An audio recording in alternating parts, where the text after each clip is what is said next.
Another controversy for Ye. The rapper, formerly known as Kanye West, faced social media restrictions over the weekend after users accused the rapper of posting anti-Semitic content, leading to a block on both his Instagram and Twitter accounts. In the since removed post, West said that he, quote, was going DEFCON 3 on the Jewish people.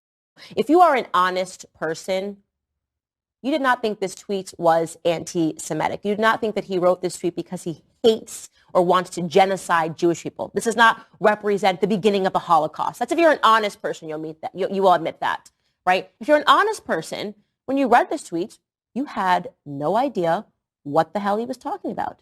What's up, everybody? Major Retired Richard Ojeda here, and Candace Owens is going to bat for Kanye West after his bizarre and explicitly anti-Semitic tweet caught him a flag on Twitter. What is DEFCON 3? Did he mean DEFCON 3? Which would be a military defense position, not an offense, for those of you that are offended, a military defense position. Is he tweeting this because he's reading the Newsweek headline calling him an anti-Semitic? Is he angry because he can't believe that he's not free to talk about people in his life who happen to be Jewish? Owens has an embarrassing history of being a talking head for white supremacy, but getting into the intentions of someone who called for, and I quote, DEFCON 3 on Jewish people, I don't think we need to try and go into the weeds on what it meant or if he took his meds that day. He put it out there and he caught the heat that should have been expected. If you're a liar, you'll say, I know I was scared, Candace. I actually thought that Kanye West was going to launch a military strike in Israel. Because that's the reaction. Like when I woke up and I looked at the headlines, the reaction was like Kanye West had gotten together a military strike and it was going to go forward in the morning time in Israel. That was the reaction that was met with this tweet. The rise of anti-Semitic attacks and violence has a direct correlation to the ties to those on the right that prop up white supremacy. This is not a defensivist tweet.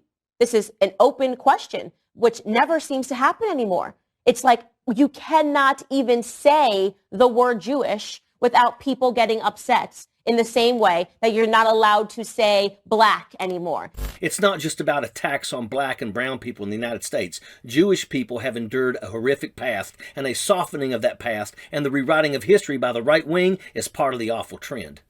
The coded language and the dog whistles have coasted these people into the spotlight, and they take their time to not confront it, call it out, and put a stop to it, all led by Donald Trump and his fine people on both sides and taking support from the KKK.